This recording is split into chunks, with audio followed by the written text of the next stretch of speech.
یا یہ کہ اگر آپ اس کا ترجمہ کریں تو بندگی کرتے ہیں، جو فارسی کا لفظ ہے، یا اگر ہم اس کو جو ہے نا اپنی زبان میں بیان کریں تو غلامی کرتے ہیں۔ رب اسے مان لیا تو ہم کون ہیں؟ غلام ہیں۔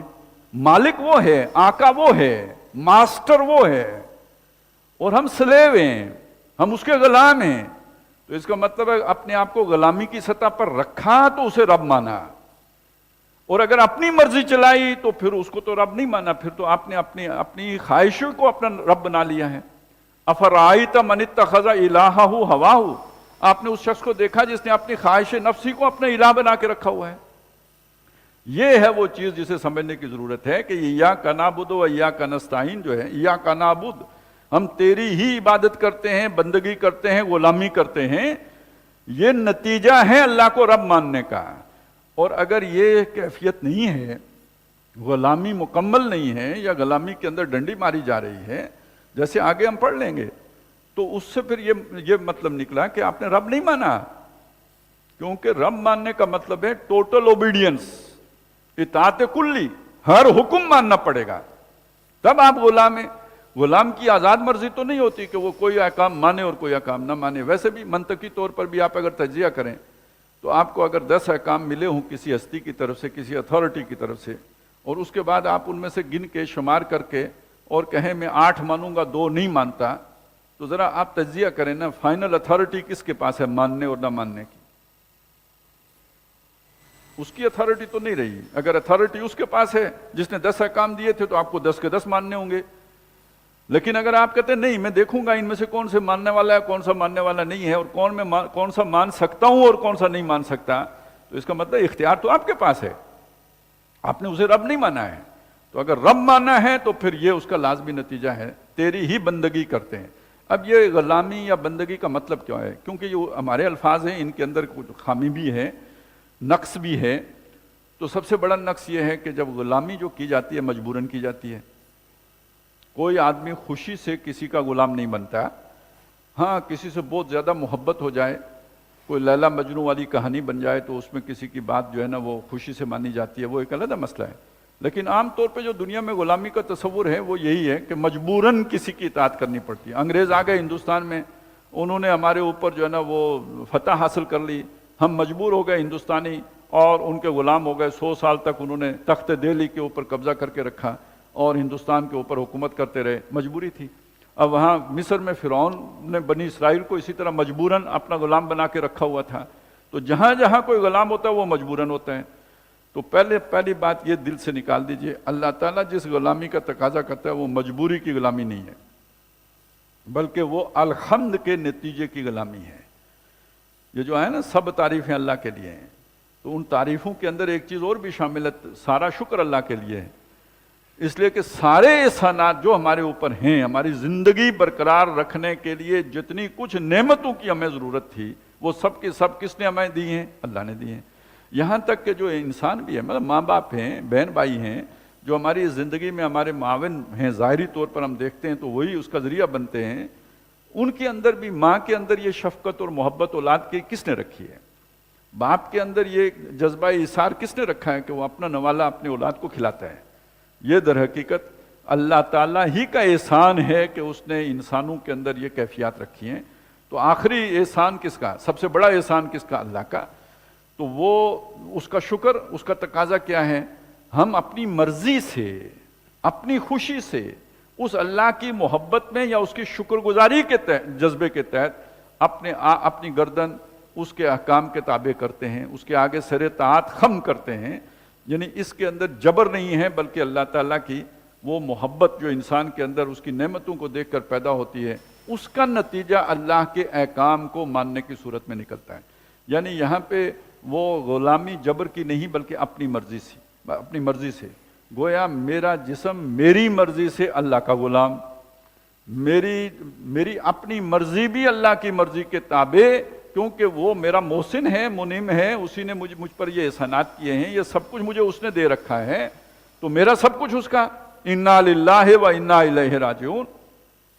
تو ایاک نعبد و ایاک نستعین، اور اسی سے مدد مانگتے ہیں۔ اب یہ مدد ایک تو اس عبادت کے لیے بھی درکار ہے، کیونکہ اس عبادت کے راستے میں بہت سی رکاوٹیں ہیں، اور نفس کی خواہشات ہیں، شیطان کی جو ہے نا اس میں ریشہ دوانیاں ہیں، معاشرے کا دباؤ ہے، یہ سب کچھ برداشت کرتے ہوئے اس رستے پہ صراط مستقیم پہ چلنا کوئی آسان کام نہیں ہے۔ تو اس کے لیے بھی مدد درکار ہے کہ اللہ تعالیٰ انگلی پکڑ کے ہمیں اس پر یعنی اس عبادت کے رستے پہ چلائے۔ اور دوسری بات یہ ہے، مدد اس کے لیے بھی چاہیے کہ یہ جو ہم نے جو کام ہم نے اختیار کیا ہے، اس کام کے لیے جو ضروری وسائل ہیں وہ بھی کس نے دینے ہیں؟ اللہ ہی نے عطا کرنے ہیں، تو وہ بھی مدد درکار ہے۔ جو مشکلات ہیں ان کو رفع کس نے کرنا ہے؟ وہ بھی اللہ ہی نے کرنا ہے، تو وہ مدد بھی درکار ہے۔ تو استقامت کے لیے بھی اللہ کی مدد چاہیے، اس رستے میں رکاوٹیں دور کرنے کے لیے بھی اللہ کی مدد چاہیے، بلکہ یہ کہ انشراح صدر کے لیے بھی اللہ کی مدد چاہیے۔ ایک کام ہے سامنے، وہ کام کرنے پہ دل آمادہ ہو جائے، پوری آمادگی کے ساتھ وہ کام کیا جائے، وہ بھی اللہ کی مدد کے بغیر نہیں ہو سکتا۔ توفیق نہیں مل سکتی اللہ جب تک توفیق نہ دے، وہ کام کرنے کے لیے انسان کے اندر جذبہ نہیں پیدا ہو سکتا۔ تو ہر اعتبار سے اللہ کی مدد درکار ہے۔ اچھا، اب اس عبادت کے حوالے سے یہ بات بھی ذہن میں رکھیں، جہاں ایک طرف محبت کی بات ہے تو دوسری طرف ایک بات یہ ہے، جیسے پہلے بھی بات آ گئی کہ یہ اطاعت عبادت تب بنے گی جب کلی ہو۔ اگر آدھی اطاعت ہے، جسے ہم کہتے ہیں آدھا تیتر آدھا بٹیر ہے، تو اس سے پھر عبادت نہیں مانا جائے گا، بلکہ یہ کہ اس پر اللہ تعالیٰ کا غضب اترتا ہے۔ یہ قرآن مجید سے ثابت ہے کہ تم آدھی باتیں مانتے اور آدھی نہیں مانتے۔ افتؤمنون ببعض الکتاب وتکفرون ببعض فما جزاء من يفعل ذلك منكم الا خزي في الحیاۃ الدنیا ویوم القیامۃ یردون الی اشد العذاب۔ ایسے لوگوں کو کہ جو کتاب کی یا اللہ کے احکام کو میں تقسیم کر دیں، کچھ پر چلیں کچھ کو چھوڑ دیں، کوئی سزا نہیں سوائے اس کے کہ دنیا میں ذلیل کیے جائیں اور قیامت کے دن انہیں سب سے زیادہ شدید عذاب میں ڈالا جائے۔ تو یہ جو کیفیت ہے گویا نفاق کی کیفیت ہے۔ وَمِنَ النَّاسِ مَن يَعْبُدُ اللَّهَ عَلَىٰ حَرْفٍ، لوگوں میں وہ بھی ہیں جو اللہ کی عبادت تو کرتے ہیں مگر کنارے کنارے کرتے ہیں، یعنی وہ سارے خطرات مول لینے کے لیے تیار نہیں ہوتے۔ ادخلوا فی السلم کافہ کی کیفیت نہیں ہوتی، ہر حکم مانیں گے یہ کیفیت نہیں ہوتی، بلکہ کچھ مانتے ہیں کچھ نہیں مانتے۔ کون سے مانتے ہیں؟ جو آسان ہوتے ہیں، جن میں تکلیف نہیں آتی، جن میں گزن نہیں پہنچتی، جن میں کانٹا نہیں چبھتا، وہ مانتے ہیں، اور جن میں ذرا کوئی انہیں تپتی ہوا کا خوف ہو وہ چھوڑ دیتے ہیں، اس کے نزدیک نہیں جاتے، اسے کہتے ہیں یہ بہت مشکل ہے۔ تو یہ جو کیفیت ہے یہ نفاق کی کیفیت ہے، اور اس کا نتیجہ کیا ہے؟ دنیا میں ذلت و رسوائی، اور آخرت میں سب سے نچلے گڑھے میں جانا، سب سے شدید عذاب۔ یعنی وہ جو منافقین کو ہوگا نا پھر درک الاسفل من النار ہوں گے، تو اس گڑھے میں گرنے کا امکان۔ تو دوسرا تقاضا یہ ہے۔ تیسرا، اسی میں ایک چیز یہ بھی سمجھ لیجئے کہ چونکہ ایاک نستعین بھی درک جو آیا ہے نا، اسی سے دعا مانگتے ہیں، اسی سے مدد مانگتے ہیں، تو یہ بھی عبادت ہی کا تقاضا ہے۔ یعنی یہ کہ اگر ہم اللہ کی عبادت کر رہے ہیں تو اس کا لازمی مطلب یہ ہے کہ اللہ تعالیٰ سے ہمارا مخلصانہ رشتہ اور تعلق قائم ہے، خلوص سے عبادت کر رہے ہیں، تو اب ہمیں اپنی ضروریات کے لیے کسی اور کی طرف دیکھنے کی ضرورت نہیں ہوگی۔ ہمارے اندر سے کیوں اللہ کی عبادت کیوں کر رہے ہیں؟ اس نے ہمیں یہ سب کچھ دیا، جو مزید چاہیے کون دے گا؟ جو مشکل آئی ہے اسے کون دور کرے گا، ہٹائے گا، کشا کرے گا؟ مشکل کشا کون ہوگا؟ جو تکلیف آئی ہے، ضرر پہنچا ہے، یہ کس نے بھیجا ہے، کون ہٹائے گا؟ تو یہ سارا کچھ اللہ ہی نے کیا ہے، تو اللہ ہی دور کرے گا۔ جو میرے پاس ہے وہ اللہ نے دیا ہے، جو مجھے چاہیے وہ اللہ دے گا، تو اب میں کسی دوسرے سے کیسے مانگ سکتا ہوں؟ کب مانگوں گا؟ جب میں اللہ کے حق میں کھوٹا ہوں گا، یعنی یہ کہ وہی کچھ باتیں مانوں گا کچھ نہیں مانوں گا، تو دل میں چور ہوگا کہ میری اللہ کیوں مانے گا، وہ بھی تو کوئی مانے گا کوئی نہیں مانے گا، کیونکہ میں بھی تو یہی کر رہا ہوں۔ تو اب میں کسی بزرگ کو ڈھونڈوں گا جس کے بارے میں میرا گمان یہ ہوگا کہ یہ پوری مانتا ہے اور اس کی بات اللہ رد نہیں کرے گا، تو گویا میرے حق میں بھی اس کی دعا قبول ہو جائے گی۔ تو یعنی اللہ تعالیٰ کو بھی یعنی وہ کسی اور ذریعے سے دباؤ ڈلوانے کی کوشش، یہ ایک اور گستاخی کا ارتکاب ہو جائے گا۔ اسی لیے جو ہے نا یہ دعا بڑا نازک معاملہ ہے کہ یہ اسے عبادت کا جوہر کہا گیا ہے اور اسی کو عبادت کہا گیا۔ الدعاء هو العبادہ، تو اس بات کو ذہن میں رکھیں کہ دعا بھی در حقیقت عبادت ہی ہے۔